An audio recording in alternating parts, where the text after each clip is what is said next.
I'm focused on the spirit cause it keeps me from his fire. The Holy Ghost was with me, so my fear I leave behind. My sins were all diminished when he took that breath and died. And if you think I'ma give up on my God, the devil is a lie.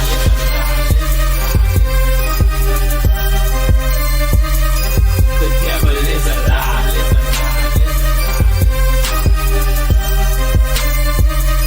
The devil is a lie. Hello, hello. This is Kristen Barr. You're watching Black T News.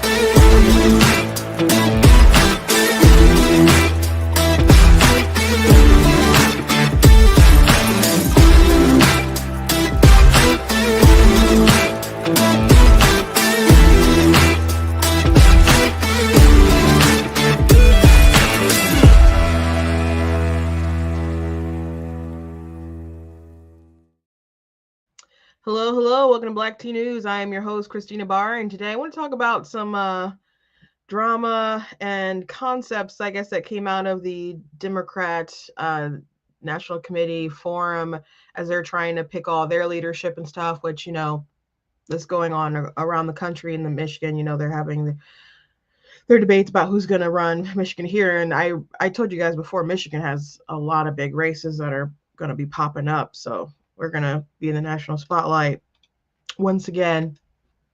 But it seems like Democrats still haven't learned anything, but we'll see if the Republicans can still keep momentum and all that stuff, especially with the media flipping out about everything that Trump does. But I think they're in a bad spot for sure with some of their ideology and whether or not they're going to surrender to some of their most radical people, or are they going to silently edit out he/him on their bio like Pete Buttigieg seems to have done? But anyway, before we jump into everything, I'm going to encourage you guys, go to blacktnews.com, check out different content on my website, different articles, different videos, etc. If you like what I do here, please consider leaving a donation at blacktnews.com/donate, because it does cost a stream, run my website, all that good stuff. So you guys can support. I very much do appreciate it. You guys can also give super chats if you're on YouTube, or you guys can do not super thanks. Well, you guys can do like stickers and stuff on YouTube, but if you're on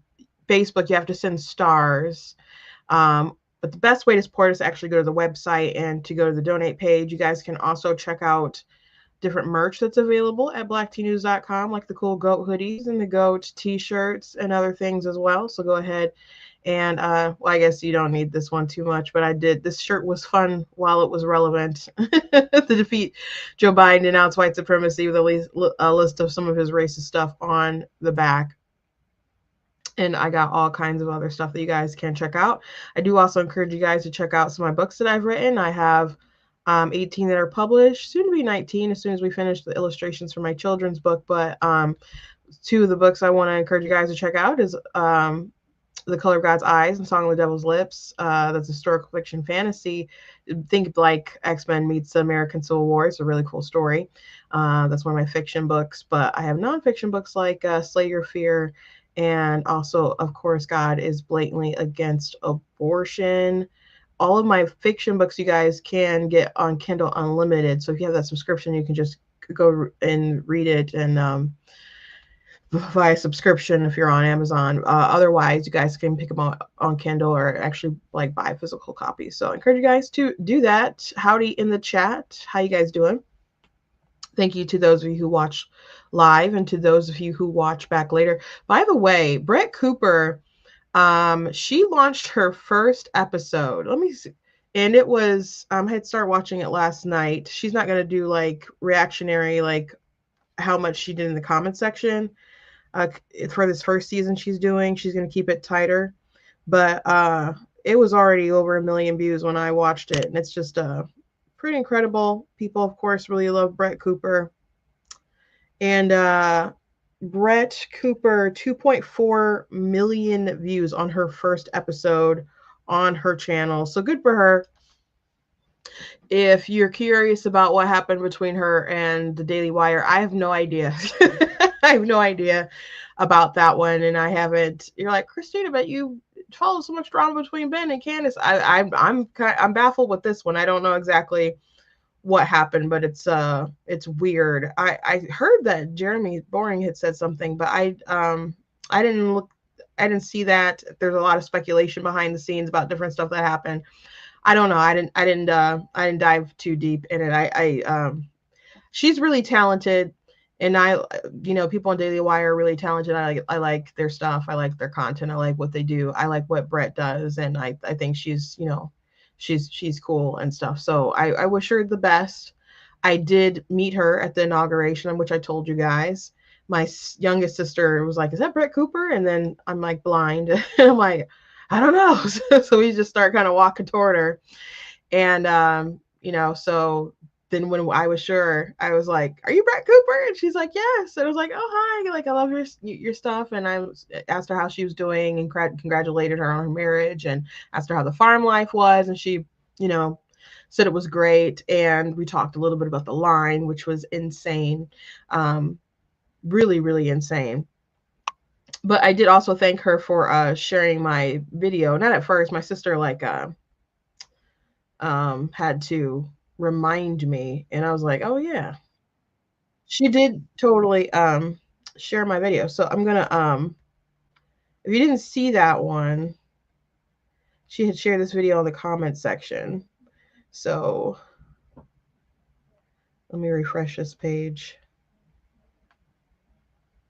Okay, let's have a heart-to-heart, because many of you keep saying, "Why don't you just leave Dylan Mulvaney alone?" Look, you do not hitchhike with bottles of champagne, go on stage in your underwear, become a Broadway star, start chronicling your days of girlhood on the internet, amass a following of 6 million fans, talk about normalizing the bulge, announce that Tampax has reached out to you as a man, do a podcast with Ulta, have an audience with the president, announce that you think it should be legal to call you a man and that you find that worse than being called a sexual predator, post that you're going under surgery, and then do an enormous reveal because you don't want attention. What you guys are upset about is that I am not a clapping seal. That is so badass. Like, there is no more succinct way to talk about this issue than that. That was perfect. Somebody said, "All women have fought too hard for rights just to be sat in the back seat for this man." I mean, literally. Somebody said, "Welcome to the Hunger Games, ladies and gentlemen. You are now living in the Capitol." It's some kind of upside down simulation, and I want out. Okay.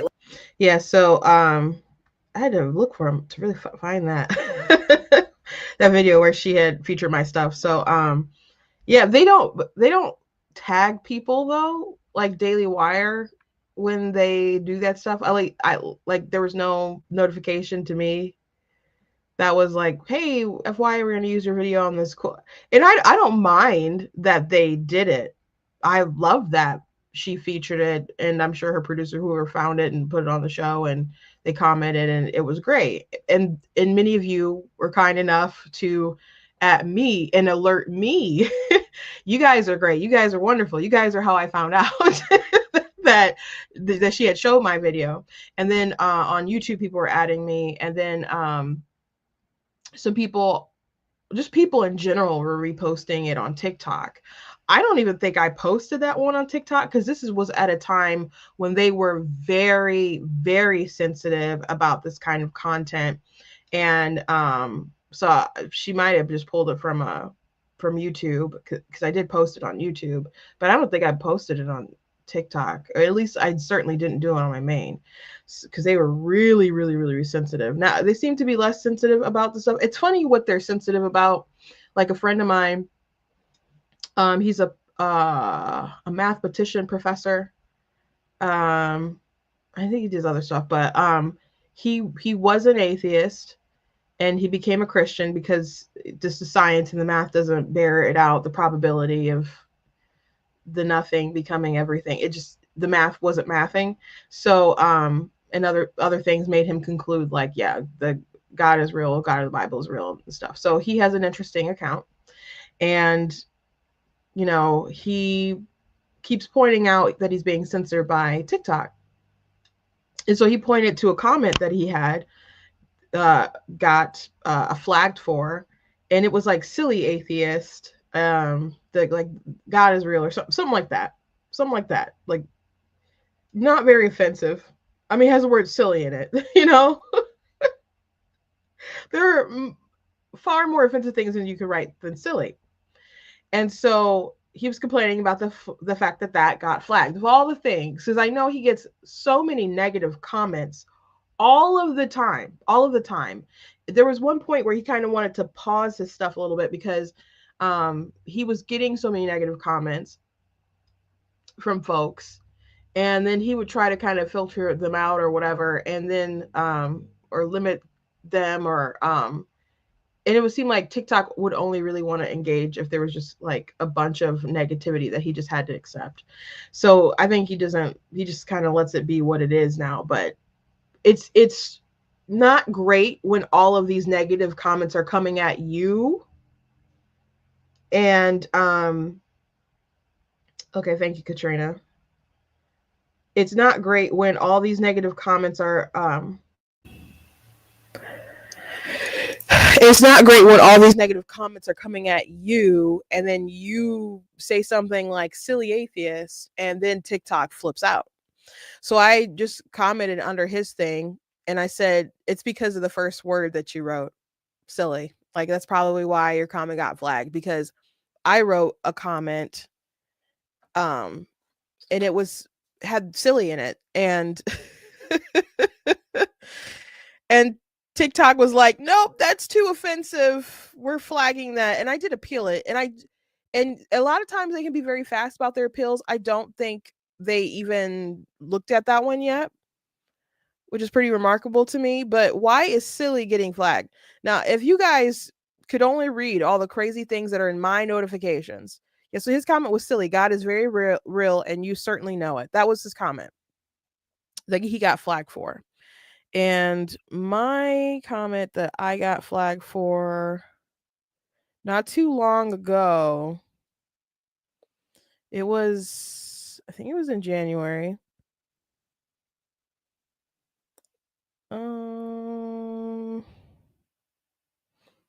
It's pretty sure that I screenshot it. Yeah, I did. Comment removed. My comment was, I saw his video. Oh, it was about an Alex O'Connor video. So Alex O'Connor did a video about, he's a atheist, very famous, has over 1 million followers and stuff. He was just on Jubilee debating like 25 Christians.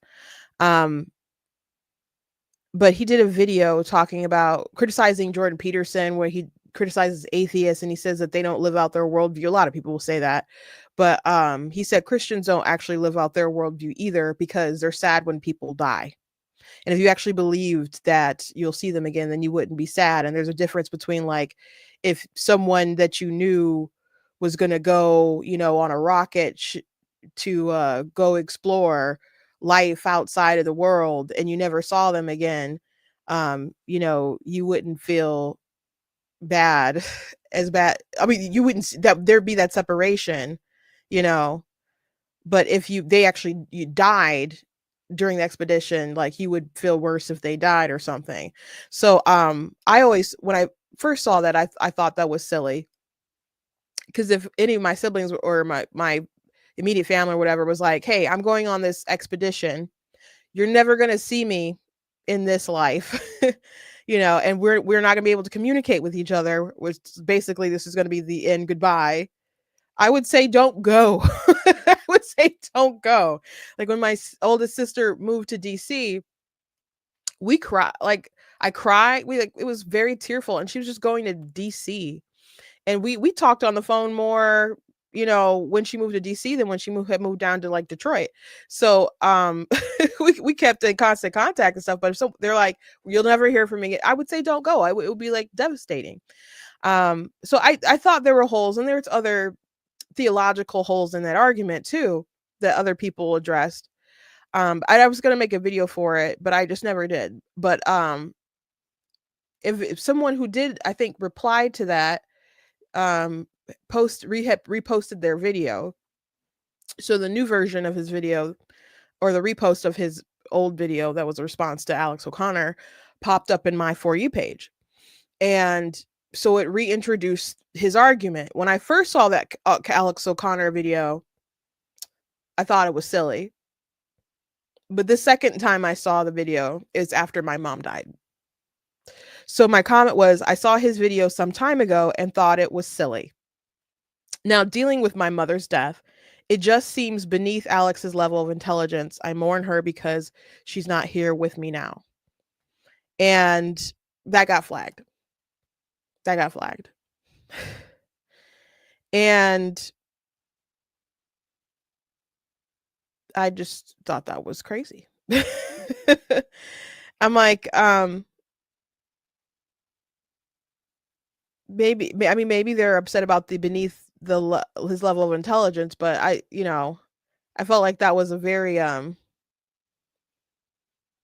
don't even feel like that's stupid. Like saying someone is stupid. It's just like I expected better from you, better from him. Like I know he can think better than that.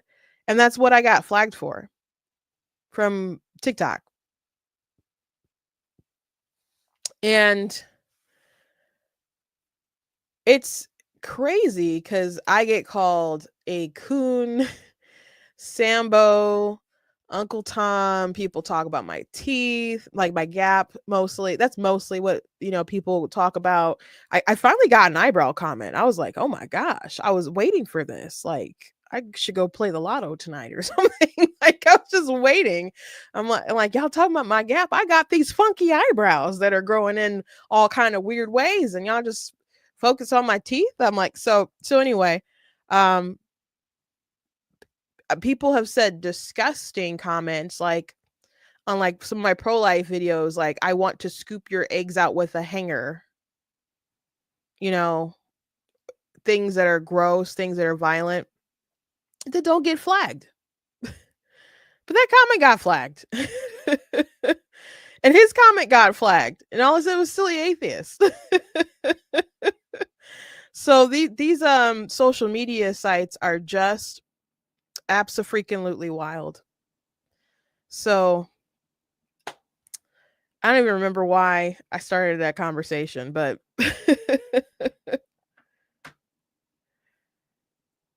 TikTok, their CEO, he had did a video in the midst of like it getting banned, and he's like, we're fighting for their free speech. We're fighting for the free speech of all of our users.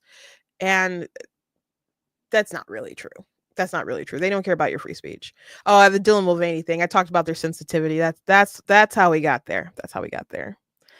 But yeah. That's how we got there. Anyway, let's get to this DNC stuff. Well, before we get to DNC stuff, I want to talk about I want to point out that there's been a lot of talk about DEI, because Trump has been against DEI, Elon Musk has been against DEI. A lot of people on the right are against DEI, and the left want to stand up for DEI, and they love DEI. And I think the way that people talk about it is very fascinating. And I've said many a times that people don't really have a problem with diversity. I mean, maybe some people do, like, and there's people who may really have a problem with it because maybe they're racist, but a lot of people don't have an issue with diversity. Like, I made my children's book, Super Kid, and I wanted the cast to be diverse, and people go up to me and they're like, oh, I'm looking for diverse books. And that's fine. It's a little weird when they're just like, we made sure to visit all the black tables. I'm like, okay, it's a little weird that you said that way and wanted me to know. Thanks for the virtue signaling. I will take your cash now. Make me feel all warm and fuzzy. Like, I'm here because you're black. Like, okay, hopefully you still like the content of what I make and not just my skin color. But I like diverse cast and groups and stuff. And Republican Party, they like being the big tent party. They have Black Voices for Trump offices and t-shirts. I got a t-shirt somewhere in this room that says Black Voices for Trump. I never wore it, so it was a little small, but I think it was a little small, but it's somewhere. They put that on the buses, and the Latinos for Trump, and they're proud of that, to announce that they don't mind diversity. They like diversity. And they had, groups in the campaign to reach out for diversity, try to get more Black voters, Hispanic voters. And Trump made sure to go to Black specific events and, it's people are really they're focused on those initiatives. There were donors at the RNC who would make sure to give money for those groups because they want to make sure that they can expand the base so they can have an easier time with that election map. And so Donald Trump really wanted to fight for that minority vote. It's not an extraordinary amount of like black voters or whatever, but it's enough, right? And the Hispanics, oh my gosh, they just turned out, right, for Trump. And he just made a dent in all kinds of places that made it work, that gave him the win. So people like diversity, people like inclusion, folks being, included in all that kind of stuff.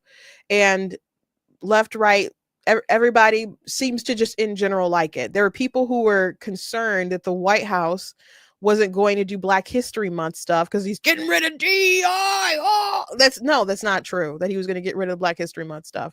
And I had told some people, I'm like, I've been to the Trump White House at least twice when they had Black History Month stuff. I've been there twice. They serve really good lamb. I don't know what they'll serve this year, but but they had some slam and lamb, man. We did not all eat Big Macs and Cokes. Like they had good catered food at the White House. So I thought that they would most definitely have something for Black History Month.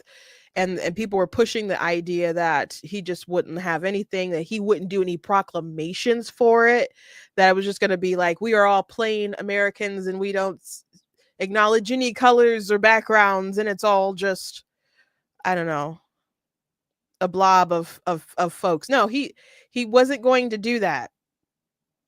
And the press secretary was even asked about the Black History Month thing. So it was becoming a thing. And she's just like, yeah, we're going to do it. Some of our colleagues have obtained a memo from the Defense Intelligence Agency that talks about not holding any activities or programming related to Black History Month to be in line with the president's views on diversity, equity, and inclusion.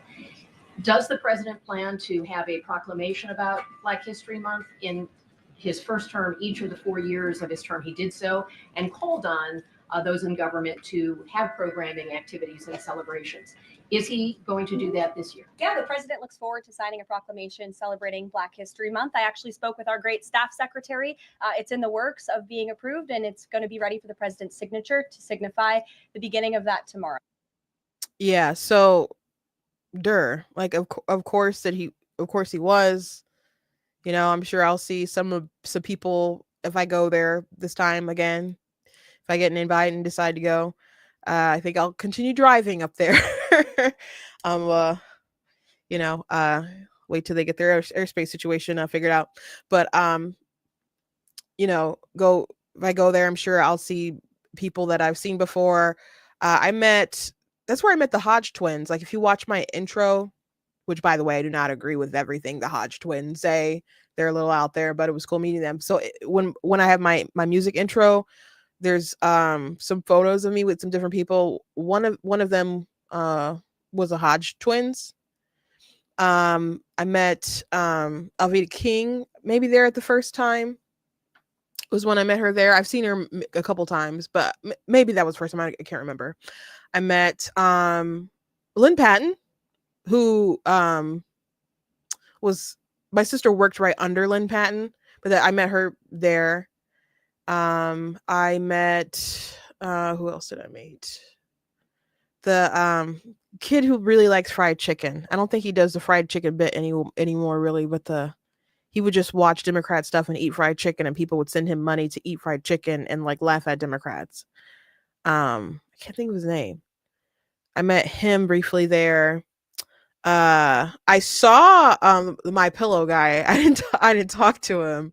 I didn't quite know what to say to the My Pillow guy, but if I had known about his like testimony and how he got left drugs and stuff, it would have been like, oh, that's a really inspiring story. But I didn't know that at the time when I saw him.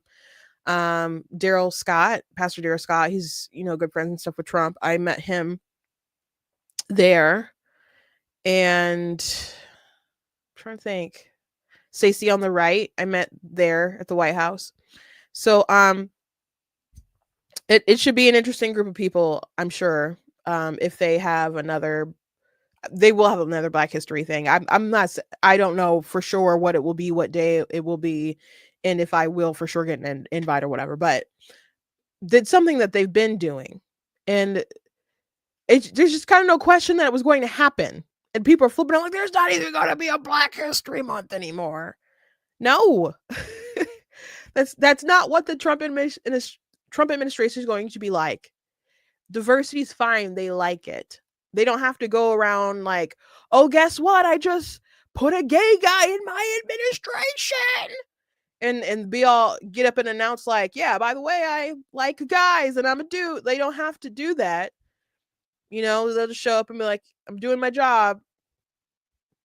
Oh yeah, I'm married to a guy. Like, they don't have to just blast that and make that so much of their identity, like Kareem Jean-Pierre did when she became the press secretary. I'm the first openly Black, gay, blah blah blah.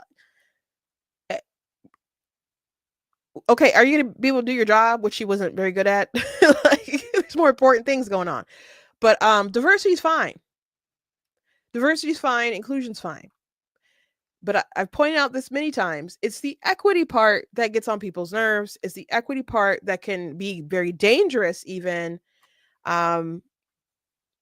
Like, there's these lawsuits that have been going on with the FAA and like air traffic controllers and other stuff like that, where there was allegedly large pile of candidates, but they're really white. So the goal was to have more diverse people. So there's a lot of qualified candidates they don't want to look at because they don't want their pool of people to be too white and stuff. So those are issues where that's not even about inclusion at that point, right? It's like anti-inclusion when you're pushing people away.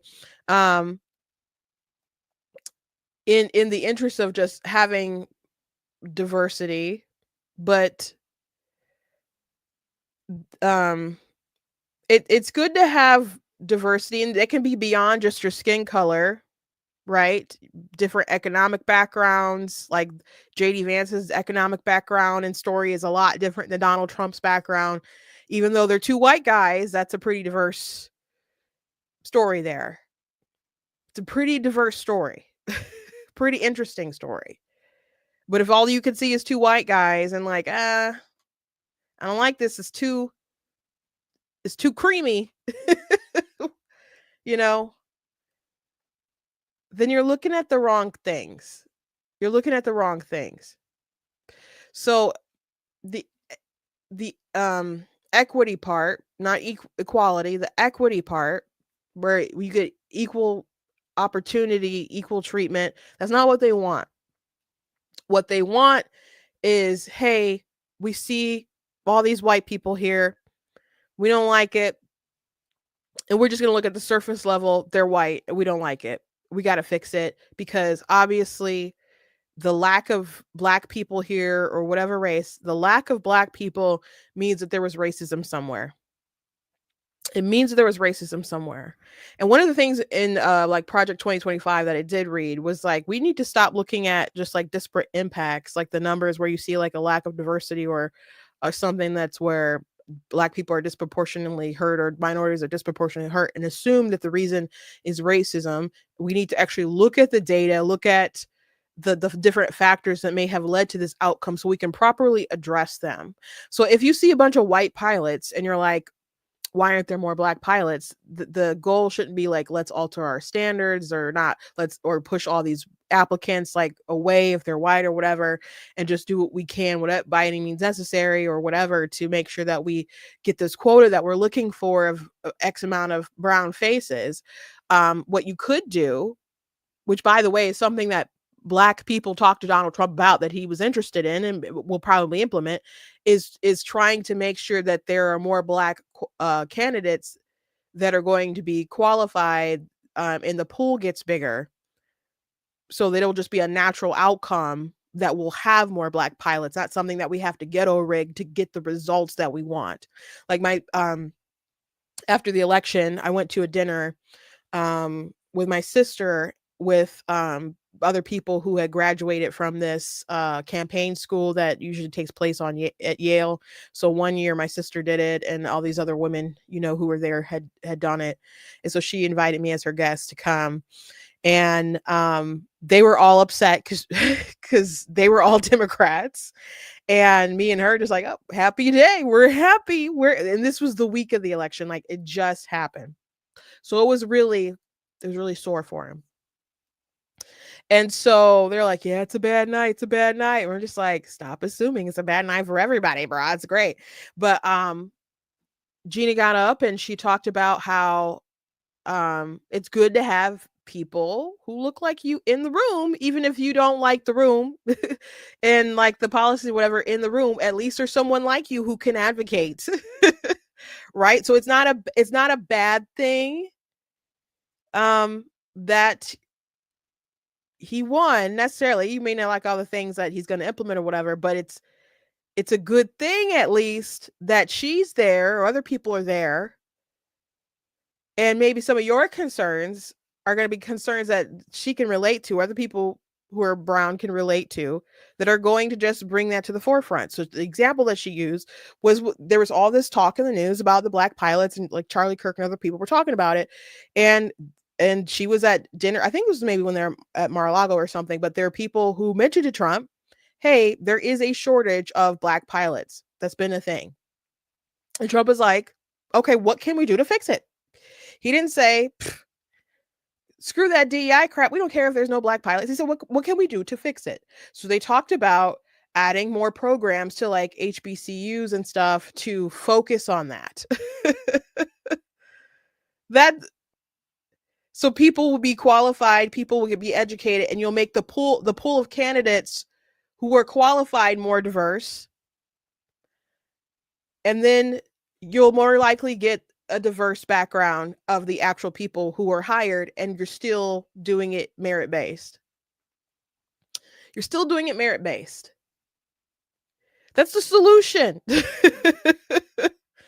That's the solution.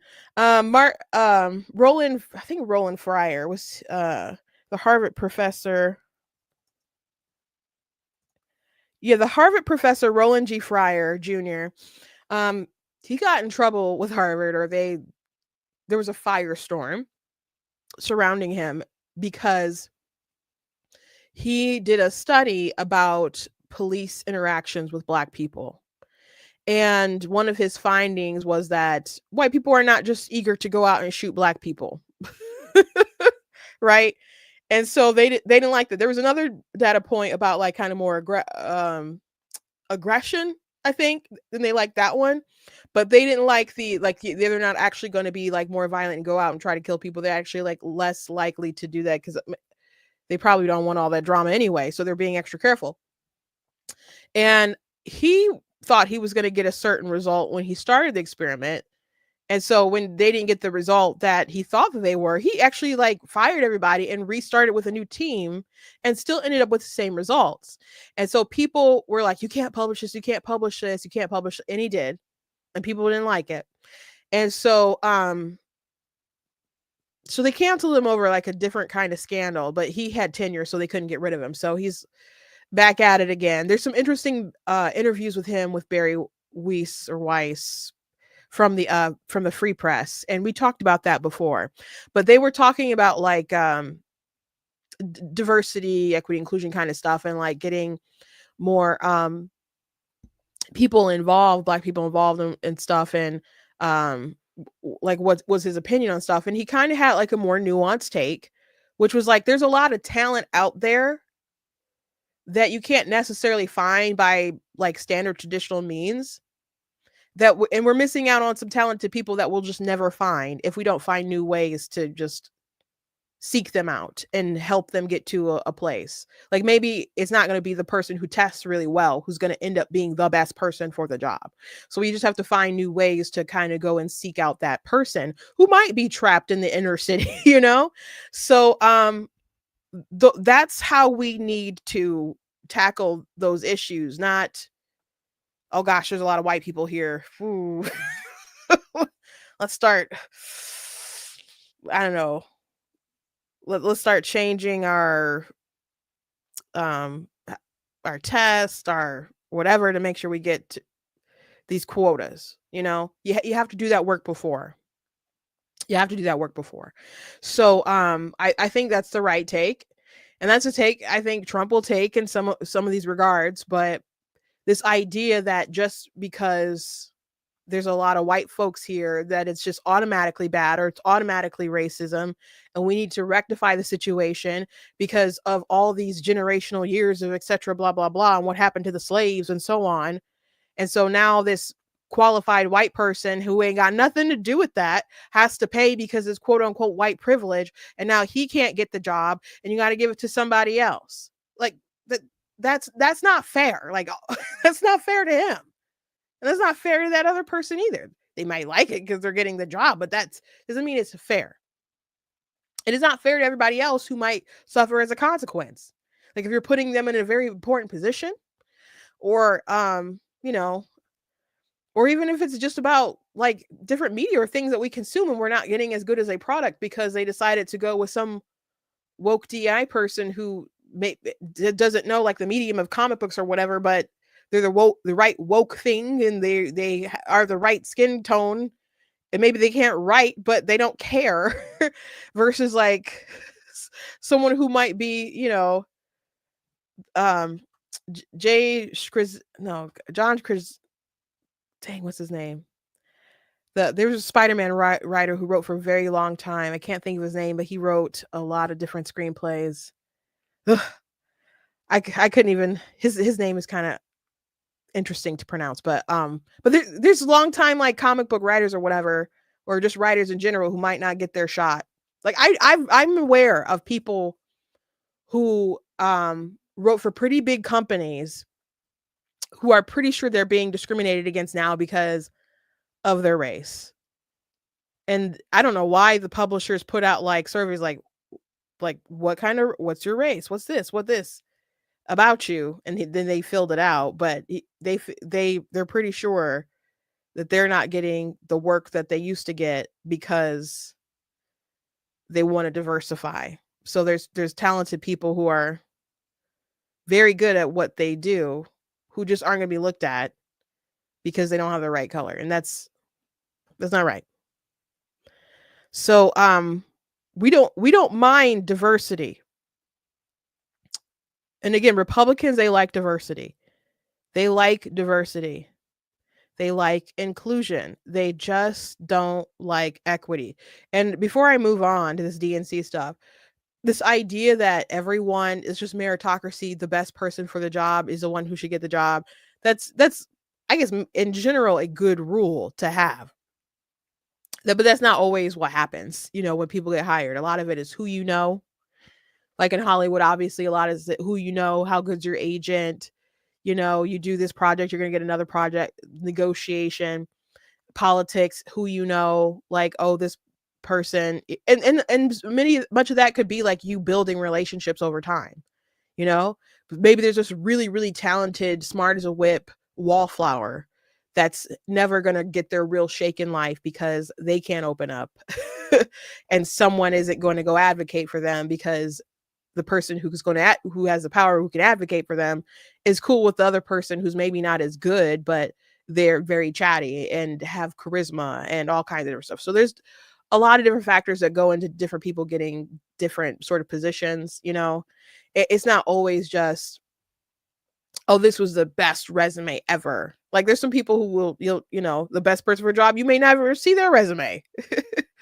So, and there's people who might be the best person for the job in one sense, and then you see someone else who can kind of elevate the job and fit into it in a way that maybe you wouldn't expect.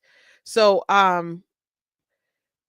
people's like strict standards on the meritocracy thing, it's not always going to apply in every kind of scenario.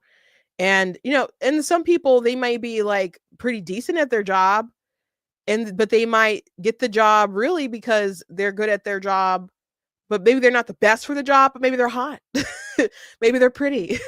Like, if you're going to go on TV, maybe get other positions with people who like looking at pretty people. Like, there's all kinds of factors. Life is not always fair anyway. So people always straight preaching the meritocracy. It's not how the world works anyway.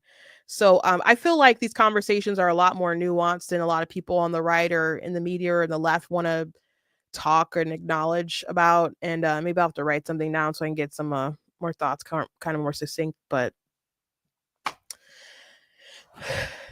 it's just really the equity that people have a problem with, guys. It's really the equity. And how they use equity as like an outgrowth. Like the DEI is just kind of an outgrowth ideology of the critical race theory stuff. Like when Ben Shapiro was on Jubilee, he said he did a prompt that was Kamala Harris's push for DEI is dangerous or something. And then everybody was like, oh no, we like DEI. And he's like, there's one kid who asked clarifying questions like, what do you mean by this? And he said, I mean it like in the critical race theory kind of way, where they look at things with a disparate impact, like, oh, we see a harm in Black people or it's a disproportionate amount or whatever, and we're going to assume it's racism, and then we're going to adjust because of the assumption of racism or some is kind of the gist of his issue with it. And all the kids like flag the person who was asking actual good questions, and you got these jokers from TikTok, Dean. I think it was Dean who questioned Ben or whatever. It was like, well, what about the Electoral College? Electoral College is DEI. No, it's not. And it didn't address Ben's actual problem. And I agree with his actual problem is that the issue is that they'll look at these imbalances and then they'll have these unfair, ridiculous, maybe even racist solutions to the problem instead of actually looking on how you can look at the causes to why there's disparate impacts and actually solve them and address them. You see a certain outcome that you don't like and you assume that it's just bad, you assume that it's just evil, instead of getting to really the root, which harms both parties, to be honest. So it's the equity part. But let's move on. I've ranted enough. So I want to show you guys some bits of the DNC madness. Because it seems like they're not learning a bit. When they had their forum, they had people were interrupting about, are they going to actually do stuff for workers? Are they going to actually do climate change the way that they want them to do climate change, and all kinds of different stuff? But there was people who decided that the outcome of the race between Kamala Harris and Donald Trump was about racism and misogyny. And that's not a shock because was the thing that they had been saying. And I don't think for some people, it's just really an excuse.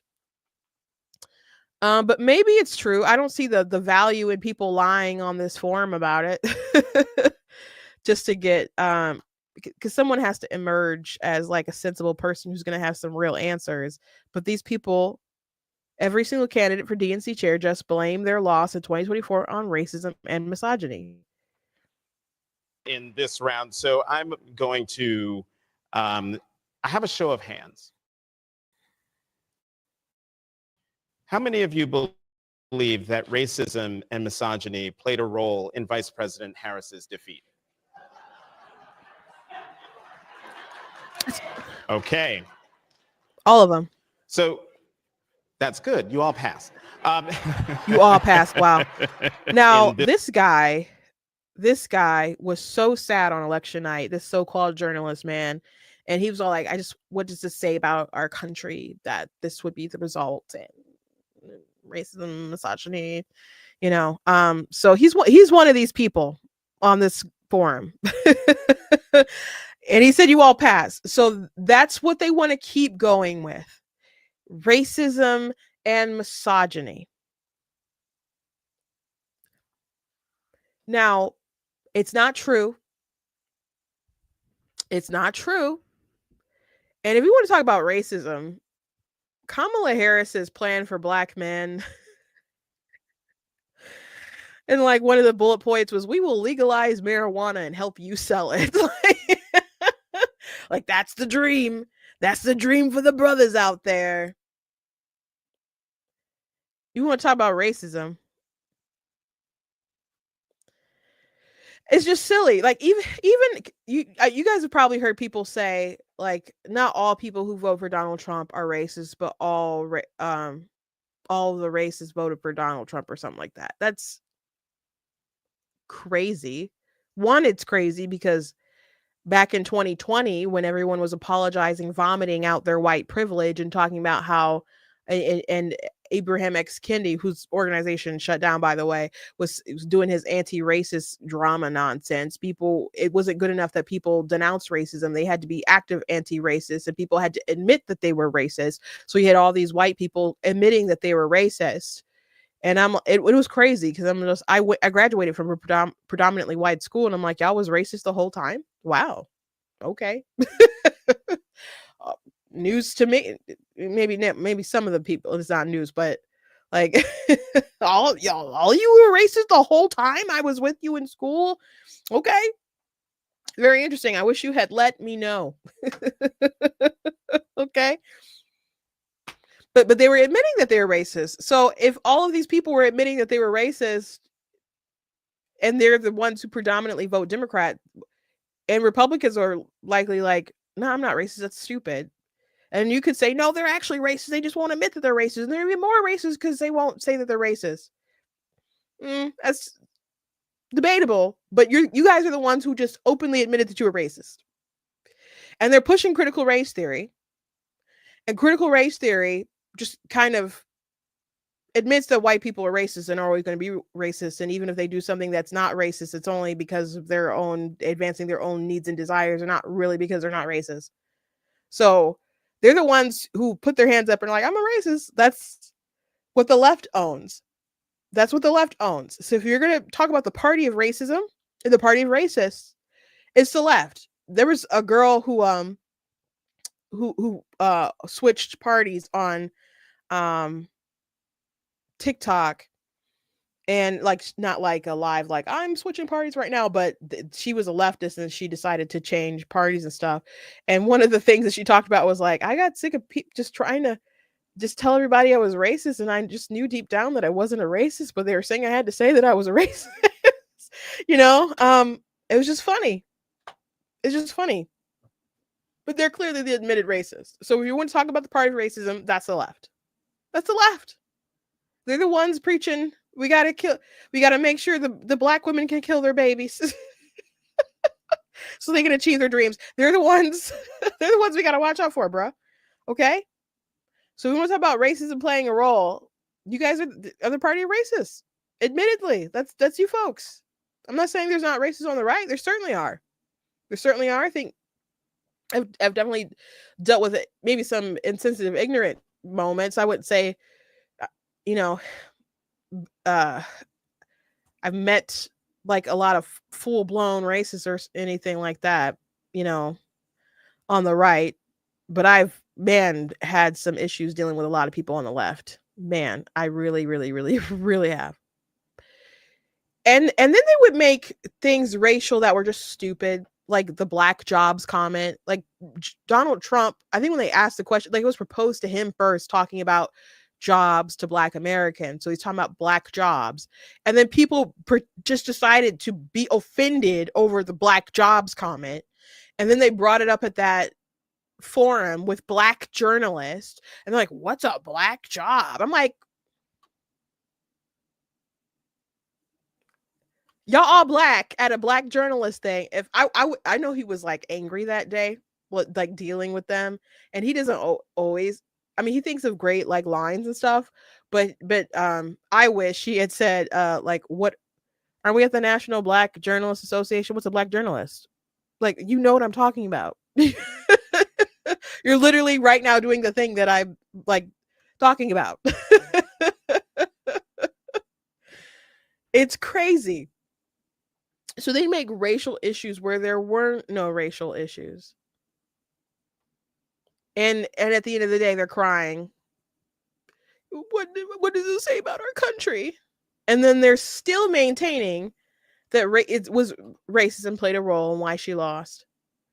I'm not saying there's not people who are like, I don't want that so and so I don't want this woman. There are people out there. There are people out there enough to have altered the election. No. No. She failed based on the content of her character. And I don't know how many times they gotta have this conversation, but the fact that they're still pushing this at the DNC convention says a lot. It says that they haven't learned enough lessons, because if you could just fully break down her personality issues, because she's just a bad campaigner, not great at speaking, just really irritable. Apparently, just kind of felt like, we don't need you, we're going to win, even though they're behind. Just really dumb decisions, not going on Rogan, but going on Call Her Daddy and build that crazy set for like $100,000, $200,000, whatever outrageous cost it was that didn't even make any sense. Just so many bad decisions. The fact that it was so short, that they replaced Joe, that she sent for him at the same, and not even though she stabbed him in the back, but still wouldn't say what she would really do differently. There's so many botched things. There's just a plethora of information, just meaty books worth of information that you could put down and pin to why she lost that darn election. And they're still on this racism, misogyny train. So what does that mean? Are you just, if misogyny and racism is why she lost, are you guys going to just block out all this? Because you guys want to win at the end of the day, right? You want to win. So are you going to say, we got to knock this woman thing off? No more women. And we got to make sure we nominate a bunch of straight white men. If this were true and the Democrats really want to win, they really, really want to win, and misogyny and racism played such a big role, are you going to be the party of the straight white man? I would love that for you. I would. I would love that. But they don't live by their own ethic. They're obsessed with their DEI stuff. In midterms, they did run in 2018, they did run a lot of white women. It was like copy and paste white woman. So we'll see if they run that again. But they said misogyny, so you can't just be running all these women too.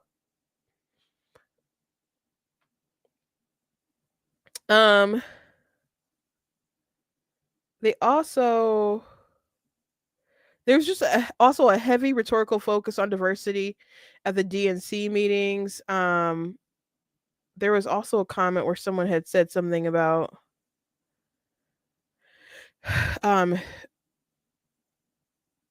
critical race theory, diversity, 1619 projects, and blah, blah, blah, blah, blah.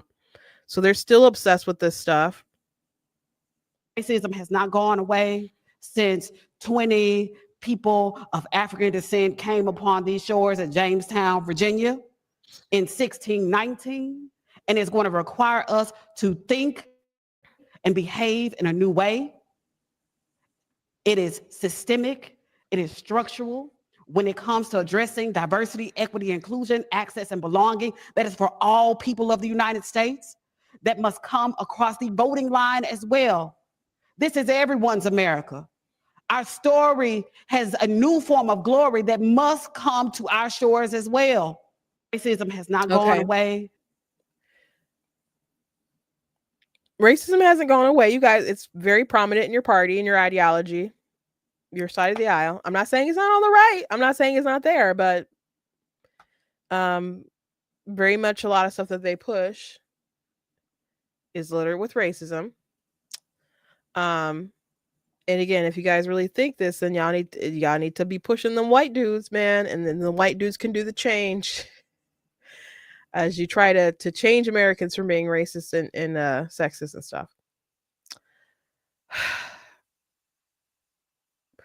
But here's the thing about systemic racism, guys. And you're going to complain about America and it's go back to beyond its founding, where we're talking about 1619 and when the slaves landed on, all that stuff.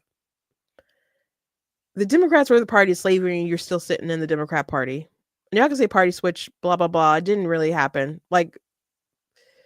People started voting differently in different places, but the exodus of mass Black people just voting a different way, because it didn't happen like that. It happened over time, and it really started happening earlier than the timeline that they claim happens. It didn't all happen because of Nixon and all kinds of Southern strategy and blah, blah, blah, blah, blah, all the things that they say. And many of the things that Dems support in the past, you can see kind of echoed today. But I guess people are still people are people, right? People don't change. There's nothing new under the sun. But why are you in the party that actively try to keep slavery in the United States? Why not make a new party? Why didn't they do that? Why be there in that party? Why not be independent? Why not, go to the Republican Party? Why be there? Because your ancestors weren't always Democrats. If you've been here a long time, but your family's generation has been here for a very long time, they guarantee they were Republicans at one point. Guarantee they were Republicans at one point. So there was a switch somewhere. But the racist Democrats that fought against civil rights movement and all that kind of stuff, they filibustered it or tried to shoot it down. They died Democrats. Okay. If you want to tear down things that are so, systemically racist or have that institutional racism, blah, blah, blah, we were tearing down all those statues in 2020. Why didn't we ever tear down the Democrat Party? Why didn't we ever do that? And I've been saying this for a while. Daryl Scott actually said it on, he's like, I'm going to quote my friend Christine Barr. I don't know why the A always disappears for some folks, but he said, I'm going to quote my friend Christine Barr, and basically just said what I said. And, about if we're going to tear down racial institutions, why don't we do that with the Democrat Party? I think he said it on Sean Hannity's show.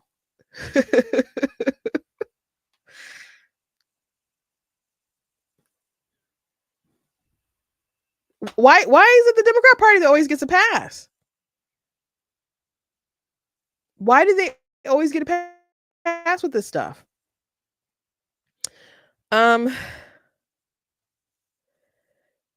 So David Weigel, he covers politics for Sim4. He was covering it.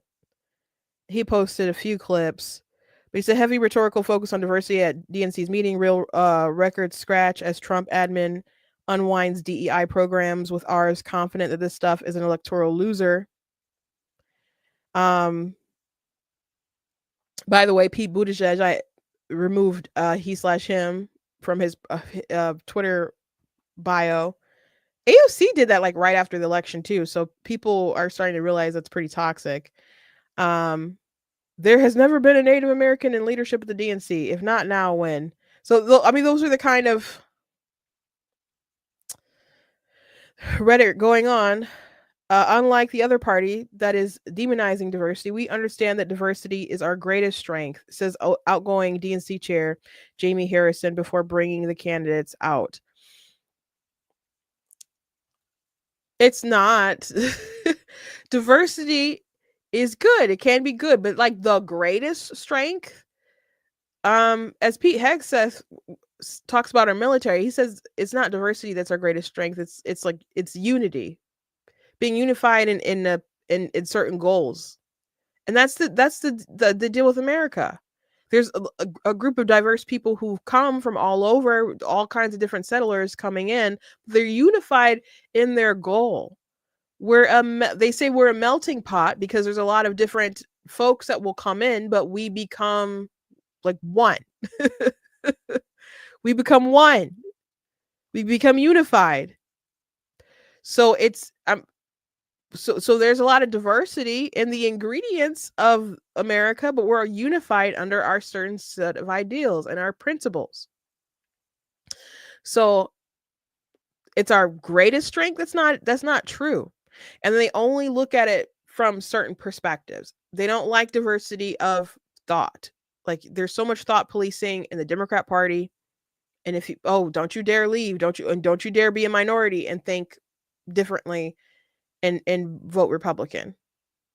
I saw a snippet of a video right before I started. It was a young woman who went to a Turning Point USA event, and I guess she's like, a Democrat or whatever, but it's a free event. She decided to go, and she had posted that she was going to be there.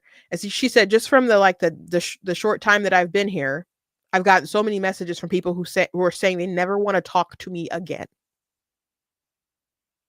So how is diversity your strength when you don't even want to sit down or allow other people to sit down and listen to opposing viewpoints and engage with them? How is diversity a strength when you want a hive mind? Like you don't believe what you're even preaching, guys. You don't even believe what you're preaching.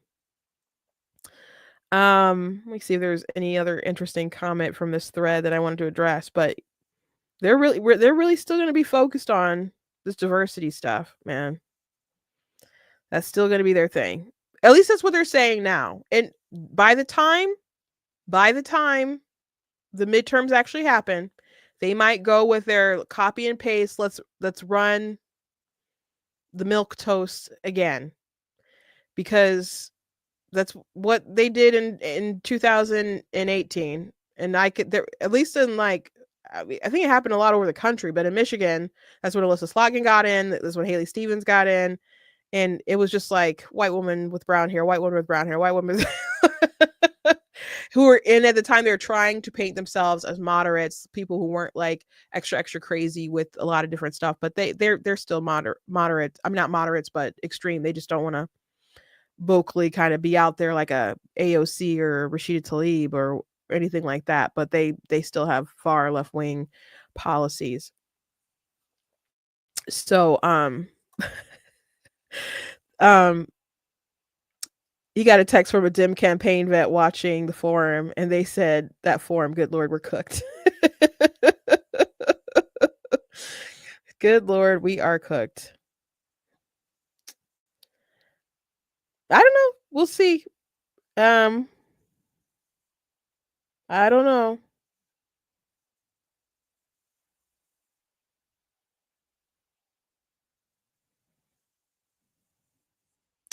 What factors should go into deciding the 2028 calendar? Is diversity important? Martin says the calendar should reflect the diversity and traditions of the party.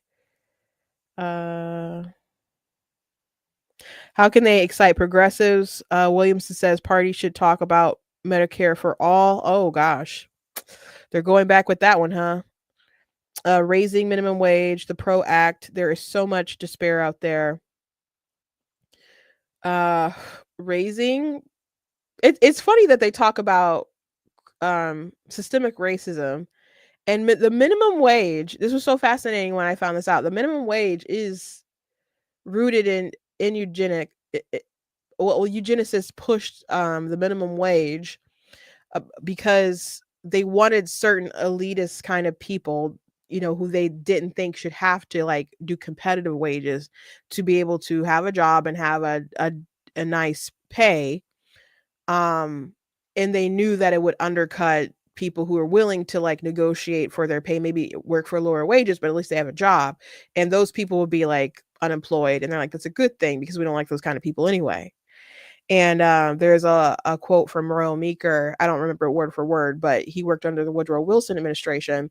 And he knew that minimum wage would lead to people being unemployed, undesirable kind of people being unemployed. But he thought it was good because they'd be under the teat of the government and not just kind of left to their own devices with their jobs and breeding and all kinds of different stuff and determining their own fate. So I was thinking about writing about different systemically racist policies that Democrats still support today. And minimum wage makes the list. I was going to say abortion was going to make the list. And I was like, I know there's another one that I was thinking about, but I couldn't remember. And it just hit me the other day. I'm like, oh yeah, gun control. So if you guys have any other suggestions for that, I think those were the 3 that I like had thought of before. I can't remember if I got to 5 or not, but that I wanted to tackle. But it was those 3 for sure that I wanted to tackle. But Medicare for all, that's going to just, if that's like Bernie, Kamala Harris style stuff that they're pushing, that's going to destroy the private market. People want better healthcare for sure, but they still want the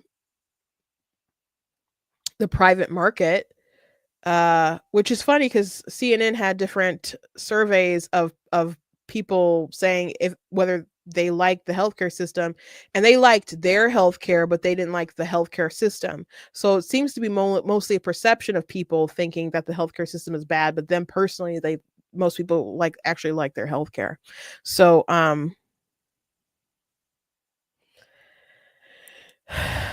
anyway, let me see if there's a.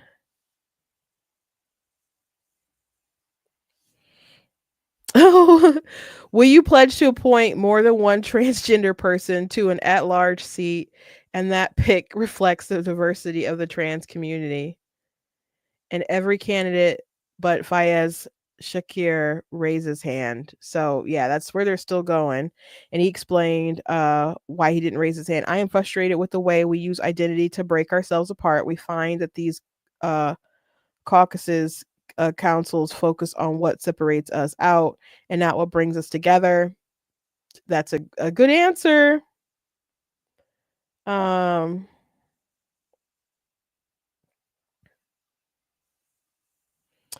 asked the same thing about a Muslim council. The same guy doesn't raise his hand. Bring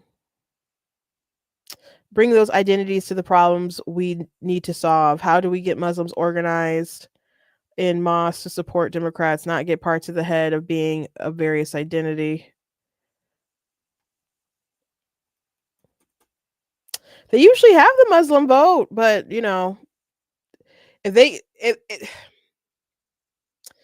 if they keep pushing all this LGBT stuff, they're not going to be able to get that Muslim vote on lockdown.